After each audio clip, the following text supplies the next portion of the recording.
All right, guys. Good morning. Good afternoon. Sorry, not good morning. Good afternoon. Welcome aboard to the Aftermarket Recap. My name is Carlos Garcia, founder and CEO of G.A.R Capital. Thanks again for taking the time out of your day to join me today and every afternoon, 5 p.m. Eastern Standard Time. I did not do one yesterday. I don't expect tons of people to be on today. It is a long weekend. Reminder: the markets are closed on Monday for Memorial Day, the Memorial Day weekend. Enjoy your 3 days off from the market. Rest up and get back to work on Tuesday, right? That's the deal. Well, a lot happened today. Let's go over it. The Dow gained 575 points. NASDAQ gained 3.33% today. S&P up 2.47%. The VIX fell 6.47%. We'll go over that here in a second. Equal weight S&P up 2.29%. Small caps 2.69% to the upside. Everything green pretty much, right? Nice green day. 10-year yields fell again today. Again, we've been talking about that channel, kind of sticking with the same thesis. Again, interest rates rolling over. We had a nice PCE number where inflation is not as bad as before, but still bad, but getting a little better. Gold came up today 0.05%. My SLV calls did not hit 2036, up 0.25%. High yield credit did gain today. Bonds gained today. Investment grade 0.52%. Taking a look here at crude oil up 0.86%, 115 a barrel, kind of hover around there. Gasoline up 3%, $3.90, creeping higher. Bitcoin down 2%, 28,750. Ethereum 1738, down 4.64% in terms of futures. Now it's getting sunny, a little better. Let me close the window. All right, so what happened today? Well, nothing really changed. We told you guys there was going to be bullish action. We expected a little higher today, and we did. I did not trade today. I just closed something, but I made money on it. But I really didn't trade today. Just the simple fact, there's a lot of risk on the table. 3-day weekend coming up. It's a nice boost today. Do we get continuation? Tons of questions, tons of things to look at. Let's start with the volatility index, the VIX. We do have a gap to fill at this dotted line. We did not get there as of yet. Remember, we talked about that with the S&P this past week. Very important to see. So we may have a little more left to go in terms of the S&P, at least short term. Again, you're not going to get just one green candle all the way to the moon. It doesn't work like that. Would be nice, but don't. S&P futures, taking a look at that. Again, that downward trend completely broken. Very nice. Let's take a look at the daily, give us a little more rationale. And you could see here, guys. I'll go ahead and extend this here to the left. Give ourselves a little bit of a channel here. Nice downward channel. Bounce, bounce, bounce, or fall, reject, reject, reject, breakout. Now you're probably saying to yourself, what's the next level? Okay, 42.52 is my next target. I think we get there next week. Granted, any kind of bad, horrible news. We do have, I believe, we do have non-farm payroll next week. So that's the jobs number. So we'll keep an eye on that. But 42.52 is my target for next week. I would like to continue still going with calls and staying long here. Next level will be 43.71.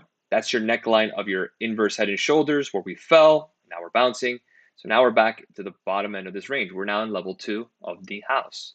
Level 1, and then the basement where everything goes to die, right? Level 3 would be 43.71 to around 45.38, let's call it. And then once you start breaking 46.41, those are the March highs.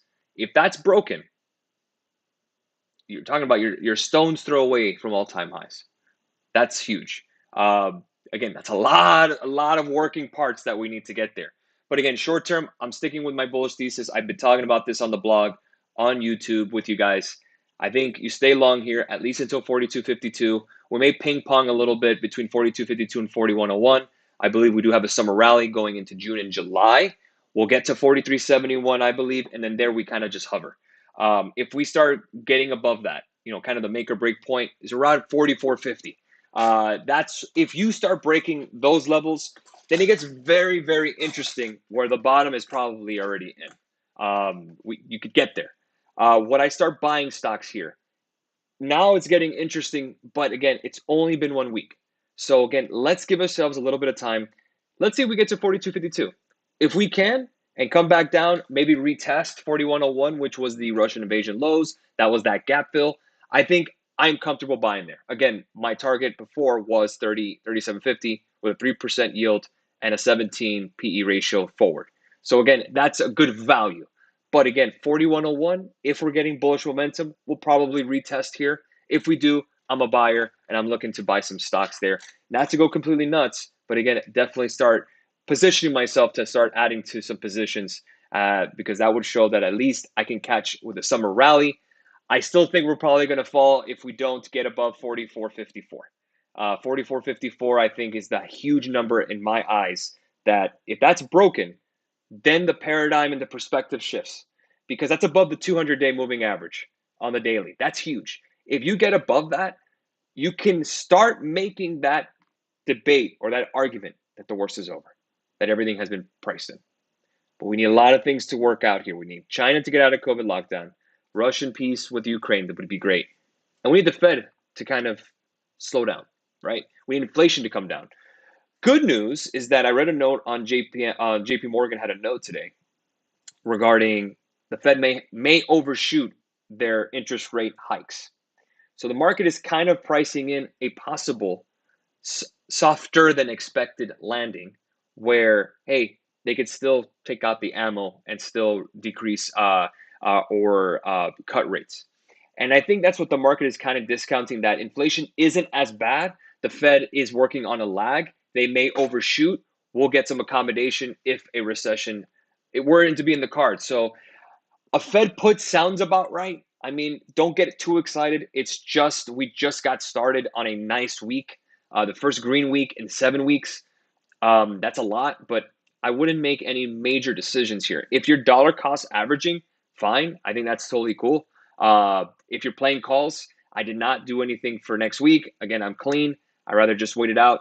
Every long weekend we've had this year, it was a bloodbath on Tuesday. So again, what if we retest 4101 on Monday? That'd be great. That'd be my support. And then I would start taking a look at buying some calls. So maybe we can get down to there, to 4101. That's what I'm kind of hoping on. See if we get this digestion as volume came down today. It was a slow melt up. We talked about volume on Twitter. I posted it on the blog as well. And you could see I had this red line show just lower than expected volume. And then we had a big pop in volume. This is the largest volume pop that we've had since Tuesday. And again, to me, that just this kind of volume pop just tells me that that shorts are unwinding their positions, and that's a short squeeze. Not a bad thing. Obviously, that's good for the bulls, but let's not get too excited. I again, nice. I think it was about 7 billion in equity flows that just came in this week. We talked about rebalancing with portfolios. Remember, we talked about how it's important that the 60-40 portfolio still stands in terms of, hey, if equity values go down, they have to buy to make up for it, and vice versa. So if you get too hot too fast, you get a rebalancing, stocks kind of pull back. Don't hang your hat on that, but again, it kind of gives you the behind the scenes of it. But again, hey, listen, I'm not here to rain on your parade. This is nice. Don't get me wrong. Nice to see a green week.